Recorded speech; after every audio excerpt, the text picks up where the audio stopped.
আসসালামু আলাইকুম আমার প্রিয় ভিউয়ার্স এবং শুভাকাঙ্ক্ষীগণ। আজকে আমি ট্যাক্স রিটার্নের একটি গুরুত্বপূর্ণ বিষয় নিয়ে আলোচনা করব। আমার এই ক্লায়েন্ট নিয়ে আমাকে অনলাইনের মাধ্যমে ট্যাক্স রিটার্ন দেওয়ার জন্য বললেন। আমি ওনাকে জিজ্ঞাসা করলাম, আপনি কি গত বছর কোনো ট্যাক্স রিটার্ন দাখিল করেছেন? উনি করেছে, কিন্তু ওনার কাছে কোনো তথ্য নেই, উনি জানেও না। এখন চাইলেই তো আমি মন গড়া ট্যাক্স রিটার্ন দাখিল করে দিতে পারবো না, যেহেতু উনি গত বছর রিটার্ন দাখিল করেছেন। সো আমার গত বছরের রিটার্নটা অবশ্যই লাগবে। চাইলে মন গড়া তথ্য ইনপুট করে রিটার্ন দাখিল করা যাবে না, তাহলে ক্লায়েন্টের অনেক বড় সমস্যা হতে পারে, কারণ যার ফাইলটা তার ফাইলটা অডিটে পড়ে যেতে পারে। সেই জন্য আপনাকে অবশ্যই, যদি কেউ আগে রিটার্ন দাখিল করে থাকে তাহলে তার আগে রিটার্ন দাখিলের ফাইলটা লাগবেই। এছাড়া আপনি মন গড়া রিটার্ন দাখিল করবেন না, করলে বিপদে পড়বেন। যেহেতু ওই ক্লায়েন্টের কোনো তথ্য নেই এবং আমি নিজেও জানি না উনি কি তথ্য গত বছর ইনপুট করেছেন। যদি উনি অনলাইনে রিটার্ন দাখিল করে থাকে, অবশ্যই ওনার রিটার্ন হিস্টোরিতে ওনার প্রিভিয়াস রিটার্নটা কিভাবে দাখিল করেছিল সে বিষয়গুলো থাকবে। আর যদি অনলাইনে না করে থাকে, সেক্ষেত্রে থাকবে না। তাহলে আপনার করণীয় কি? তাহলে আপনার যে ট্যাক্স জোনে আপনি রিটার্নটা দাখিল করেছিলেন, সেই ট্যাক্স জোন থেকে আপনি রিটার্ন কপিটা নিয়ে আসতে হবে এবং ফুল 12 পেজের যে রিটার্ন ফর্মটা আনতে হবে। এখানের মধ্যে আপনার অ্যাসেট কি দেখাইছে, ইনকাম কি দেখাইছে, সব বিষয়ই দেখতে হবে। না দেখে আপনার রিটার্ন দাখিল করা যাবে না।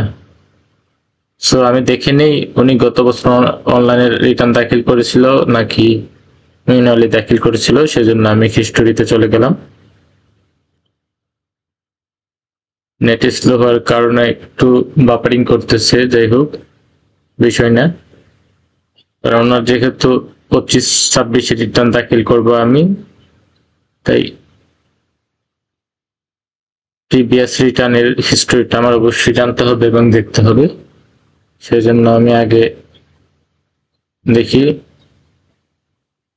ট্যাক্স রিটার্ন 23-24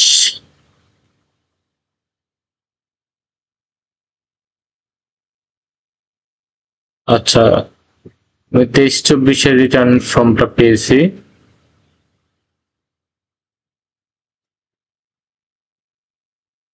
অনলাইনে দাখিল করেছিল।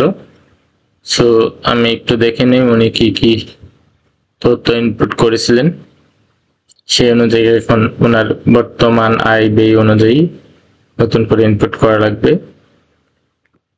আমি যদি খেয়াল করেন, দেখেন ওনার আর্থিক পরিসম্পদ হইতে আয় 2,30,400 টাকা। উনি 2,30,400 টাকা ইনকাম করছে, সেটা আর্থিক পরিসম্পদ হইতে। আমি যদি এই বিষয়টা না জানতাম তাহলে কিন্তু আমি কি দিতাম, আমি আমার মন গড়া মতো যে কোনো একটা কিছু বসাই দিতাম। সো এইভাবে কখনোই ট্যাক্স রিটার্ন দাখিল করা যাবে না। এবং উনি কত টাকা ট্যাক্স দিচ্ছেন দেখেন, 23,040 টাকা ট্যাক্স প্রদান করেছে। আপনি চাইলে কি আপনি এইভাবে এটা মন করে দিয়ে দিতে পারবেন? পারবেন না। সেজন্যই ট্যাক্স রিটার্ন দিতে গেলে অনেক কিছু ভেবে চিন্তে দিতে হবে, তা নাহলে আপনার ফাইলটা অডিটে পড়ে যেতে পারে। আগের মতো এখন মন গড়া চাইলে যে কোনো কারো মাধ্যমে রিটার্ন দাখিল করা যাবে না। অবশ্যই একজন বিজ্ঞ ট্যাক্স লয়ার এবং ট্যাক্স নিয়ে যারা কাজ করে তাদের মাধ্যমে রিটার্ন দাখিল করতে হবে। এবং ওনার আইটি 10B-তে যে তথ্যগুলো দিছে, এই তথ্যগুলো কিন্তু আমার এখন ইনপুট করতে হবে। গত বছর ওনার মোট পরিসম্পদ ছিল 20,80,400 টাকা। আমি যদি এই রিটার্ন ফর্মটা না দেখতাম তাহলে আমার বোঝার কোনো উপায় ছিল না ওনার মোট সম্পত্তি কত টাকা ছিল। সো যে কেউ অনলাইনে রিটার্ন দাখিল করেন, যার মাধ্যমে করেন না কেন, অবশ্যই একজন বিজ্ঞ ট্যাক্স আইনজীবীর মাধ্যমে রিটার্ন দাখিল করার চেষ্টা করবেন।